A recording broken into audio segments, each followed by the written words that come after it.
आज ईरान पूरी तरह से जल रहा है और तेहरान पूरी तरह से अस्त व्यस्त हो चुका है।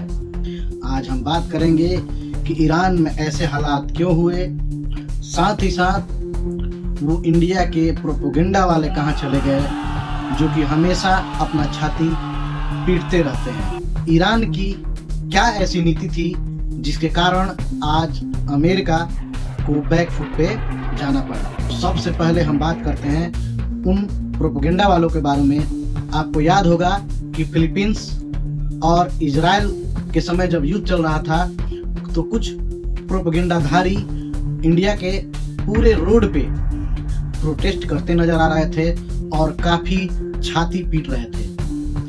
आज समझ नहीं आ रहा कि वो कहाँ चले गए। इजराइल और फिलीपींस का जब युद्ध हो रहा था उस समय बहुत सारे लोग इंडिया में प्रोटेस्ट कर रहे थे। उनका कहना ये था काफी निर्दोष लोग मारे गए, लेकिन आज इतना सब हो गया, क्या वहां पे लोग नहीं मरे?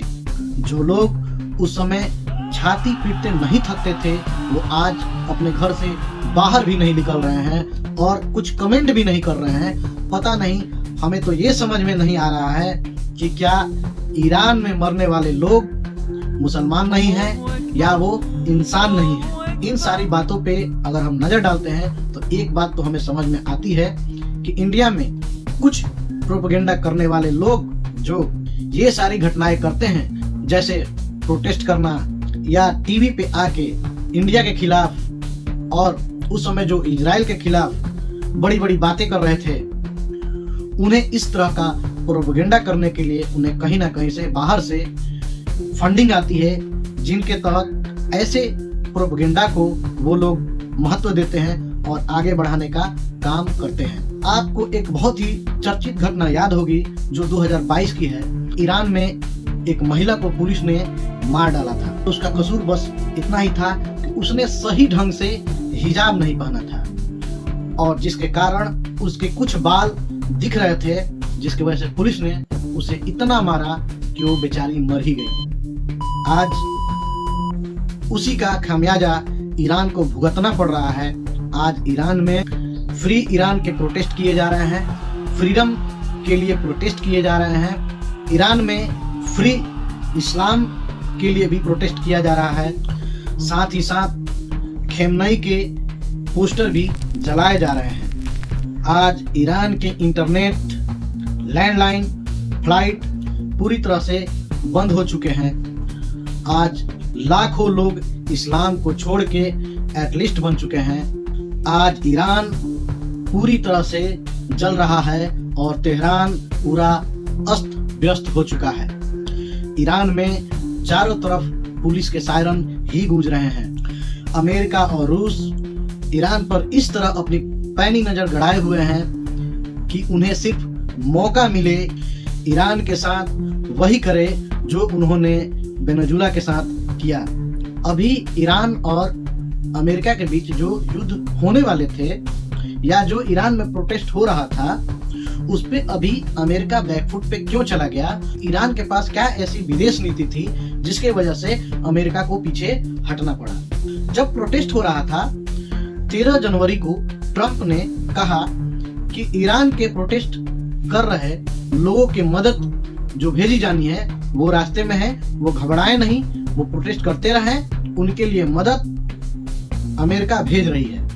लेकिन 15 जनवरी को अमेरिका ने यू टर्न ले लिया। क्या कारण रहा, इस पे हम नजर डालते हैं। ट्रंप जब से ये सब घटनाएं हो रही हैं तब से खेमनई के विरोध में बात करते आ रहे हैं। जो प्रोटेस्ट कर रहे हैं उनके सपोर्ट में बात करते आ रहे हैं। अमेरिका लगातार खेमनई का पुरजोर तरीके से विरोध कर रहा है।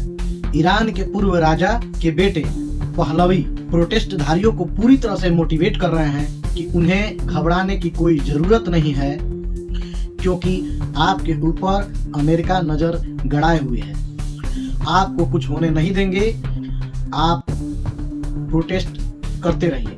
जिसके कारण ईरान में खेमनई के खिलाफ काफी मात्रा में लाखों लोग के तादाद में लोग सड़कों पे उतरे और ये प्रोटेस्ट निरंतर जारी रहा। साथ ही प्रोटेस्ट करने वालों ने फ्री ईरान और फ्री इस्लाम का नारा लगाते रहें और वो अपनी आज़ादी के लिए प्रोटेस्ट करते रहे। यही कारण रहा कि ईरान के सरकार द्वारा जो प्रोटेस्ट कर रहे थे उन्हें निशाना बनाया गया, जिसके कारण करीब 12,000 लोगों की मौत हो चुकी है। तब तक बीच में ये खबर आ गई कि ट्रंप ने ईरान को फ़ोन करके कहा कि हम हमला नहीं कर रहे हैं। ये जो जानकारी है ईरान के राजदूत जो कि पाकिस्तान में हैं उन्होंने दी। ऐसा क्या हुआ कि अमेरिका जैसा देश तुरंत बैकफुट पे आ गया और यू टर्न ले लिया। अमेरिका वो देश है जो किसी का सगा नहीं है, उसको अगर अपना फायदा दिखे तो किसी भी हद तक जा सकता है और नुकसान दिखे तो किसी भी हद तक गिर भी सकता है। गल्फ सेंचुरी लगातार ही अमेरिका को चेतावनी दे रहे हैं कि आप ईरान पे कोई एक्शन मत लीजिए।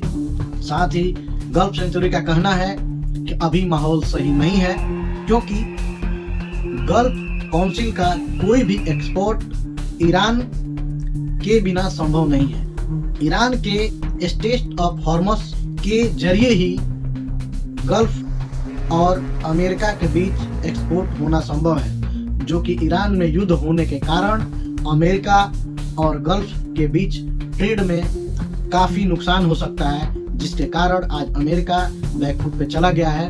तो ईरान ने अपना चाल दिखाया और अमेरिका को पीछे हटना पड़ा। तो कमेंट करके अपनी राय दे, क्या पुलिस द्वारा 2022 में एक महिला को सिर्फ इसलिए मार देना क्योंकि उसने सही से हिजाब नहीं पहना था और उसके कुछ बाल दिख रहे थे, तो क्या यह सही था? और वही कारण रहा कि आज ईरान में फ्री ईरान का नारा लगाया जा रहा है और फ्रीडम की मांग की जा रही है, जिसके कारण आज लाखों लोगों ने इस्लाम धर्म को छोड़ा और आज एथलीस्ट बनने के लिए मजबूर हो चुके हैं। आप इन सब के बारे में अपना कमेंट, अपनी राय जरूर दें। फिर मिलते हैं अगले वीडियो में। जय हिंद, जय भारत।